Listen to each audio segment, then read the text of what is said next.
Very good morning. Today we're going to talk about how to drive radical transformation in an organization.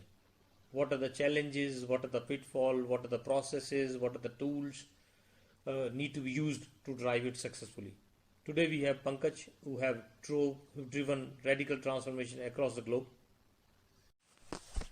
Pankaj drove a radical transformation in automotive, energy, telecom, and airline industry across 45 countries. These transformations resulted in $2 billion saving, 10% reduction in material cost, 20% improvement in ROS, and 3% improvement in EBITDA. He is a mechanical engineer and having management education from MDI, India, Harvard University, and Wharton Business School. He worked in General Electric, Lufthansa, Delphi, Maruti Suzuki, Tata Motors, Hero MotoCorp, Indus Towers, and Siemens. Pankaj, everybody is discussing about post-COVID scenarios right now, its impact on the economy. What's your take on it, especially from the manufacturing industry perspective? Very good morning. The world has completely changed, and in this new reality is going to stay for some time now. And complete economy is in shambles across the globe as we see right now. Most of the economic activities have partially or completely stopped, especially in manufacturing sector. Demand has shrunk dramatically as people are now focusing on protecting their savings and only spending on essential items. And what we also see is that due to fear and social distancing, employees are not coming to work or they have to operate from home.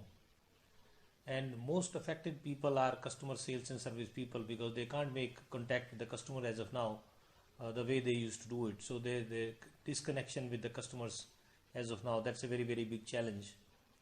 Most of the plants either are not operating or they are operating at a suboptimum level, which is creating huge pressure on the bottom line of the companies. There is a tremendous cash crunch as the working capital is blocked throughout the supply chain, which is making it impossible for the companies to operate, pay the salaries of their employees right now. And that's where Indian government has released some relief package as we talk to ensure liquidity so that some of the companies can start to operate right.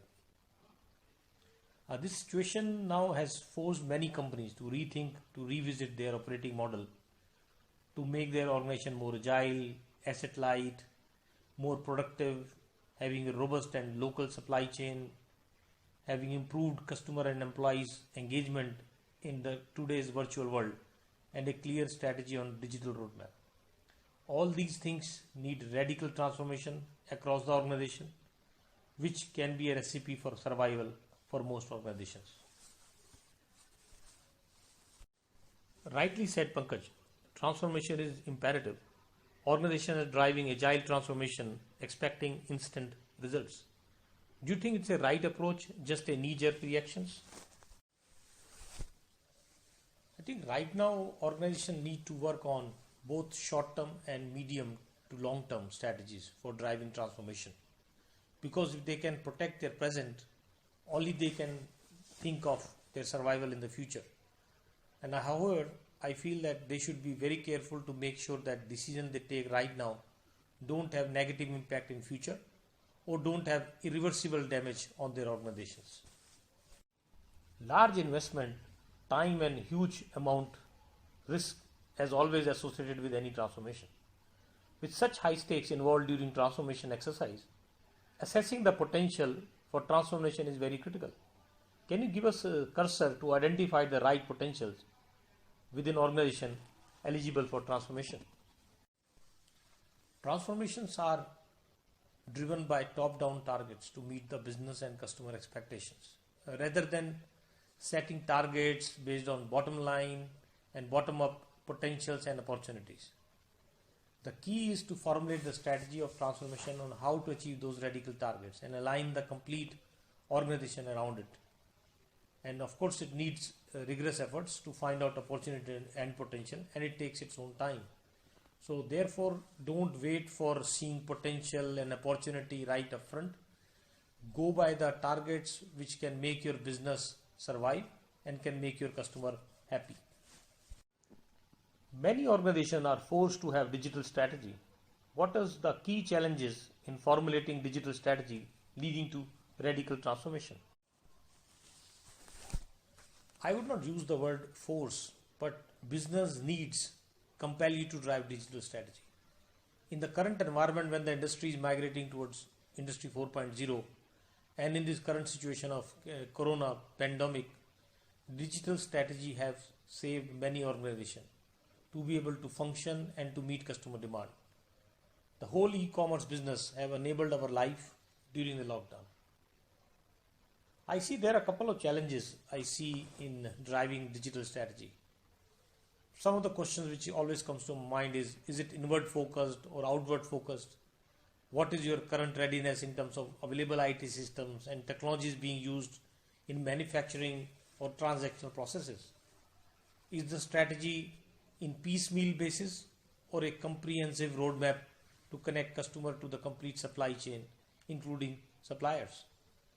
What are the objectives of this strategy? Just to feel good, collecting data, or it's oriented toward enhancing customer experience and making the organization more agile?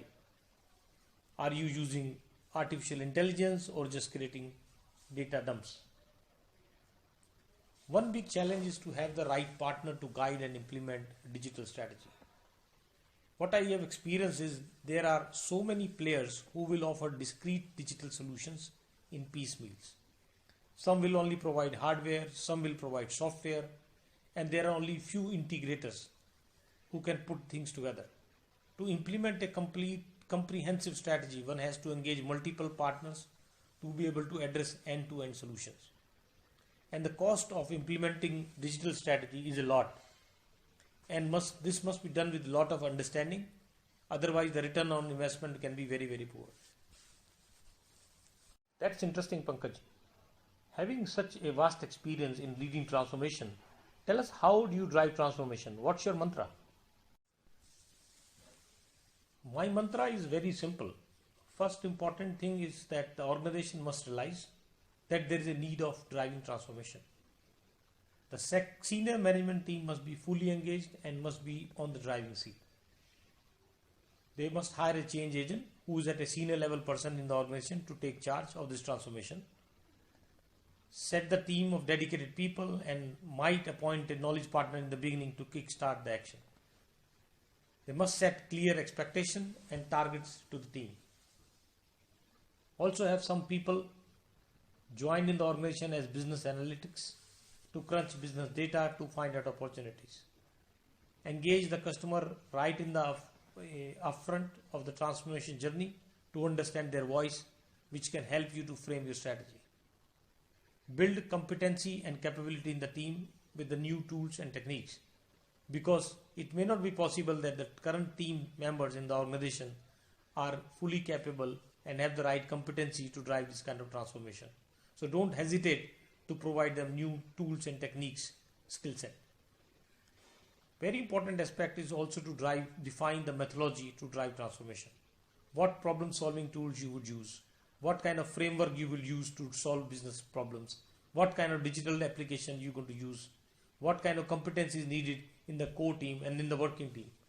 All these have to be addressed. Also create a comprehensive roadmap which must be signed off by the key stakeholder, and their accountability must be fixed so that everybody is neck in the game. Everybody wants to have a change, but they want you to change. Create mega themes of transformation which are easier to communicate, and it can cluster hundreds of projects in just few mega basket for better understanding and tracking.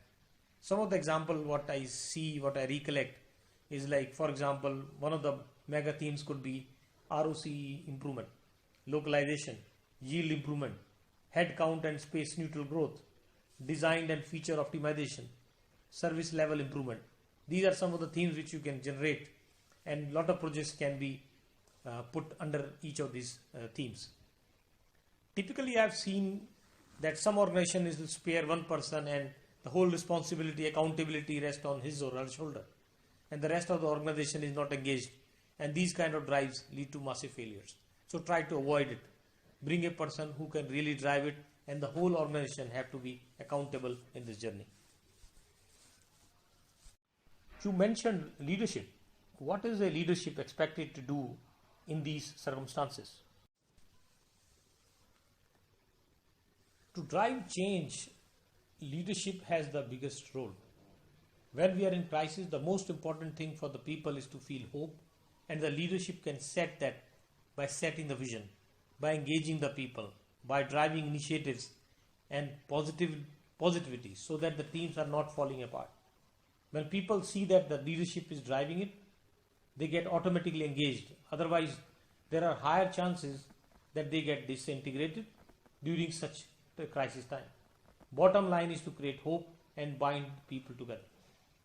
To drive transformation, their engagement is very crucial.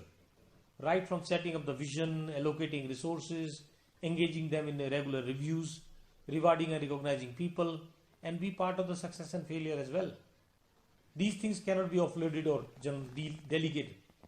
If a leader can't spare time, then transformation cannot happen. In my experience, in multiple organizations, the engagement level of the CEO and his team was absolutely extraordinary, and which definitely helped in achieving the results. Management teams and people are sides of two coins. How do you engage and leverage both of them? Just now I talked about the engagement of leadership team. Initially, when they want to drive transformation, they are engaged. But to keep the same engagement level, the role of the change agent becomes very crucial. And it's even tougher to engage the people across the organization. The role of change leader is very crucial as he is a pivot between management and the rest of the organization. To engage the management team, they need to see very clear roadmap, how you are engaging the people, continuous success story, and most important is a regular and formal review with them so they can see progress over the time. And you should not hesitate to escalate if things are not moving in the right pace and the right direction. To engage employees, first is to make them understand the vision and the need of the transformation directly from the management team so that everybody is clear that it's an organization-wide initiative and it's not just a task assigned to you. Each set of employees or department must feel what's in for them, why they are important in this journey, and how they can contribute. Build up a strategy, taking along with them and not just dumping a strategy on their head. Engage them right in the beginning and not just drag some tasks to them. There is a tendency during these kind of initiatives to discard everything which was done in the past and everything in the future will be good. This kind of a mentality, this kind of a thought process can totally alienate the people. So be careful. Create small success along with them and make them visible in the organization to create the sense of pride and their achievement. Don't take all the credit yourself. That's a tendency sometimes with the people. Utilize this success to catapult the pace and replicate this success or solutions across the bigger population and scope so that can be magnified. Constantly recognize and reward them. These transformation targets must be captured in their annual appraisals, targets, and reward recognition program. If these annual targets are different than the expectation of the transformation, then this will not work. One important aspect which we typically miss is the role of middle management. It's a very, very crucial in this journey. They are the conduit between top management and the working level people. Sometimes we underestimate their role and pre-assume that if top management is engaged, then these people will automatically support. But it doesn't happen like this. At middle management level, you will experience huge political play, and that must be addressed for successful transformation. What are the rewards and recognition you use to keep the people motivated? Which ones have worked the most for you? What worked the most in creating visibility of the people? Sometimes a small pat on their back by the senior management in front of the peers can do wonders than giving them just a certificate or a gift voucher sent through an email. But nevertheless, other things like outdoor events, dinners, a recognition certificate also make the difference. Last but not the least is to address the achievement in their annual appraisal process. All these things really work. I would say avoid giving them cash recognition or a percentage of the saving. That doesn't work very well. Most of the times transformation is associated with technology deployment resulting in downsizing. Do you feel organization structure has a key role to play, and how do we leverage it? There are two elements in the transformation. One of enabler and second is results. Lot of transformation leads to reduction of people or change of the process, but may not essentially drive breakthrough change in the results.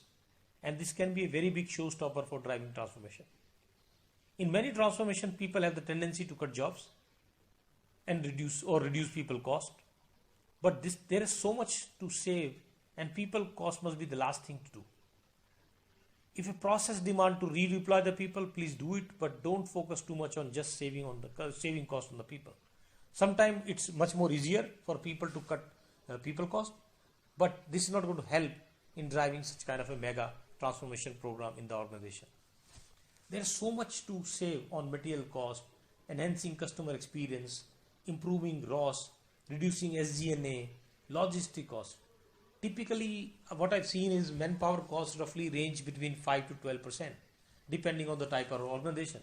So as a Pareto, I would focus more on other cost element first and improve the bottom line and enhancing revenue of the organization so that the extra people can be redeployed in the growth journey rather than firing them. And this approach is very crucial in engagement of the people as well.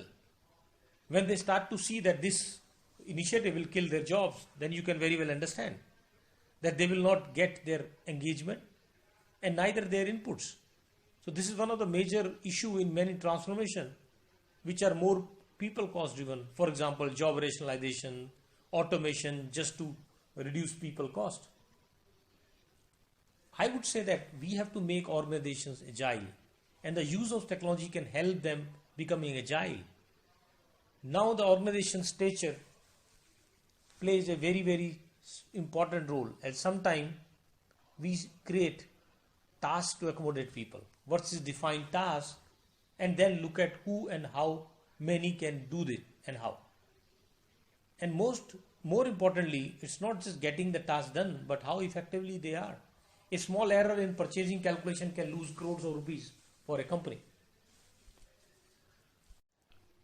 Pankaj, having driven the organization transformation across 45 countries, I'm sure our viewers will be very inquisitive to understand the cultural and geographical challenges you have faced during the transformation processes. Yes, each country and culture is very different, and one must tailor their strategy according to the local culture and their geographical challenges. For example, Japanese are very formal. Chinese have huge hierarchy protocol. Americans are very flamboyant, and if you communicate, and your communication can't be very dull in front of them. Germans are very technical, disciplined, and methodical. Mexicans obviously are very much like us. Italians will say yes to everything, but there will be execution issues later on. So you have to be careful. All these needs to be taken into account right from your communication strategy, your interactions both at social and official level, the language and the words you use, the kind of example you quote, and the kind of project you take up with them. I always believe that at the end of the day, people are more or less the same. They have the same desires. However, one must decode the path to connect with them. Once you do that, then things become easy. So don't underestimate the importance of culture and diversity. It plays a very important role in your success and failure. Studies have shown that the failure rates for a transformation have been higher than success rates. What according to you are the major enablers for successful transformation? You're right. Transformation is like once you decide to lose weight, why it fails. Sometimes we wish to do it, but we are not committed. We don't follow discipline. We lose sight very fast. We don't measure. We don't feel the need or feel challenged. Similar things are also the key areas which derail the transformation efforts.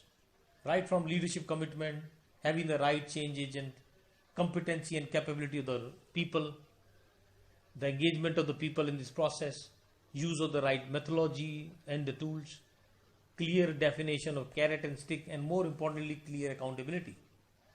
And last but not the least, having a long-term sight and the patience, because transformation cannot happen in weeks and days and in months. It takes time, years and years for company to completely get transformed. So you need to keep some patience as well.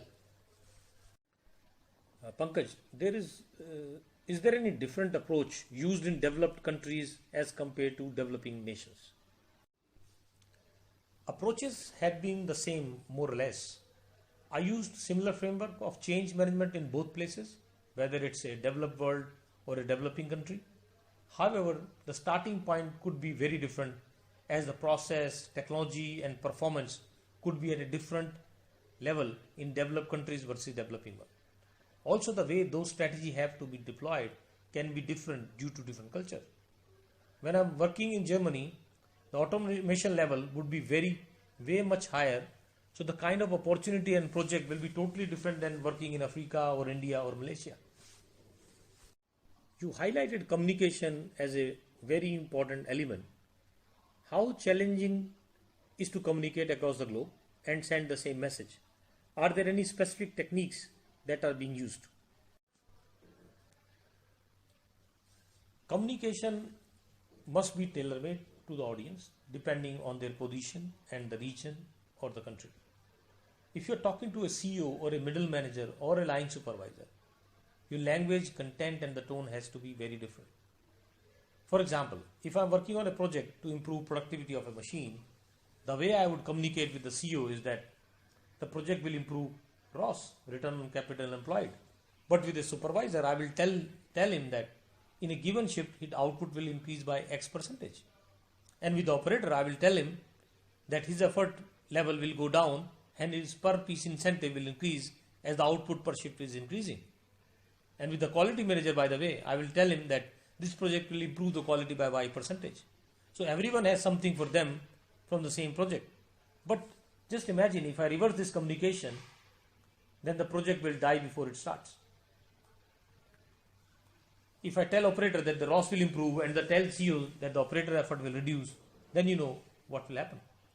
This is a very common mistake a lot of technical people do in their communication.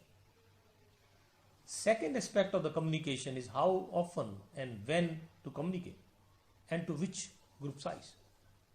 During these transformation projects, a regular cadence of formal communication to the selective management on progress, metrics and success is must. Share some of the successful project at the organization. That will create visibility of the teams who did it, but it will also reinforce the people across the organization that yes, it's working, and they will get engaged by seeing others succeed. Everybody wants to be part of the running train. Third very important part of the communication is the escalation process. Right escalation at the right time can save the program. Sometimes we feel escalation is complaining, but to drive a program of mega size, escalation is a must at all levels and must be done faster without wasting time. Fourth aspect of the communication is the communication of your vision and the themes across the globe, especially in the language which everybody can understand. And I'm not talking about the language which you read and write, but the language can be visual language which people can understand. I use a lot of pictorial messages, which I call them commandments, which everyone can understand. Try to limit your themes or commandment maximum to 10 so that people don't get confused.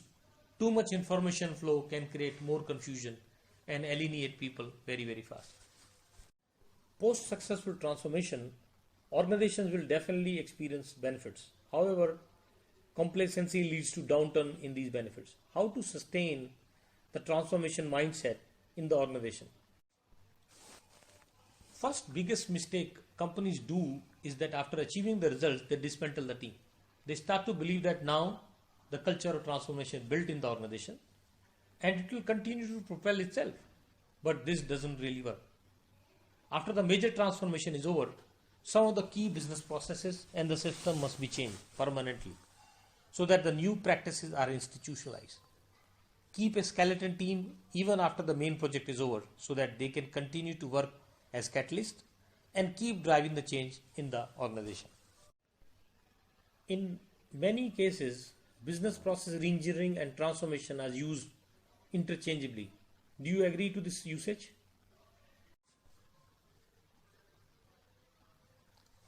Business process reengineering is one of the tool or methodology to drive improvement and transformation in the organization. However, BPR focuses more on improving the processes, systems to drive results.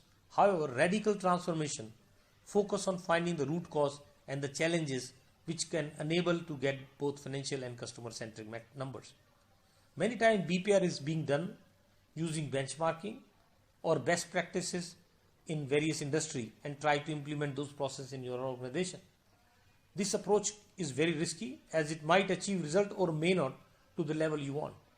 For driving transformation, one must address why, that is the result what you want to achieve, and then find out X's, which is the enabler to achieve the results, not the other way. Because depending on the target of why, your complete approach may differ. Also, the BPR takes a lot of time till you start to see the results, and it becomes very difficult to assign whether the improvement was achieved by improving the processes or there was some other reason. Some of the results get confounded with other factors as well. I was also very curious to know the difference between driving TQM and transformation. TQM also is one of the approach for driving transformation, but it's a very slow process. Right now, organization needs radical transformation, which can drive results in months and years, and not wait for 3 to 5 years to achieve some tangible results. I think before you going for a journey of transformation, it's very, very important that you must know what you want to achieve, in what time frame, and accordingly choose the approach and the tools to drive it. Don't make the mistake of choosing the tool first and then expecting to achieve the results. Also, it might happen that you need multiple tool sets in a radical transformation process.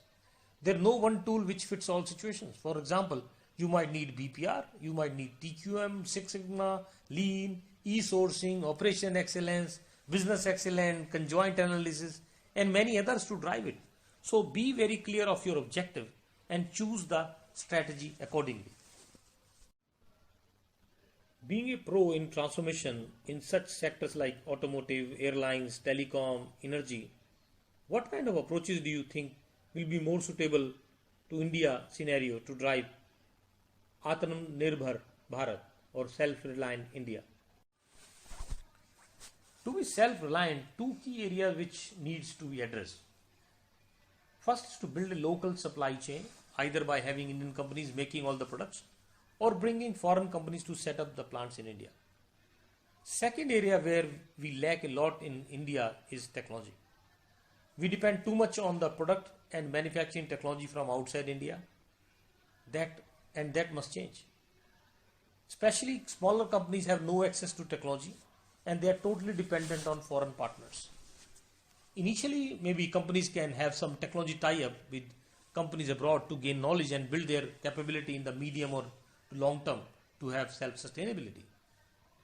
In many countries outside India, universities play a very important role in developing technology, softwares, etc.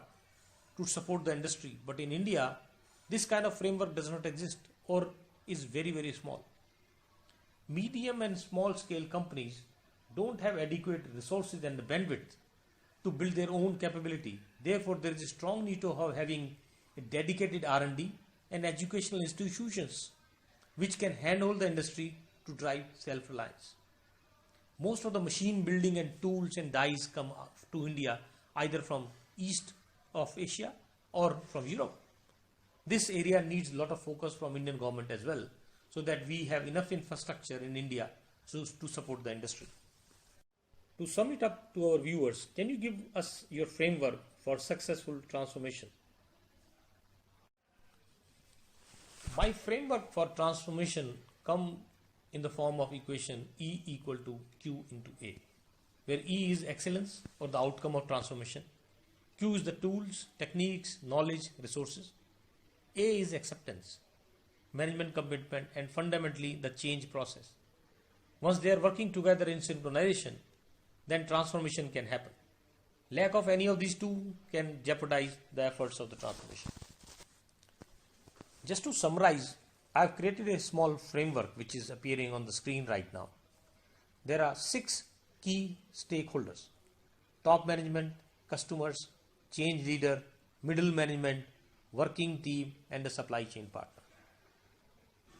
You start the transformation process by leading the change, creating a shared need, shaping the vision, define transformation methodology, mobilizing the commitment of the organization, create mega themes and commandments, make the change last so that it doesn't vaporize after some time, keep monitoring the progress, change systems and structure, and that's where your digital transformation strategy can play a very, very important role.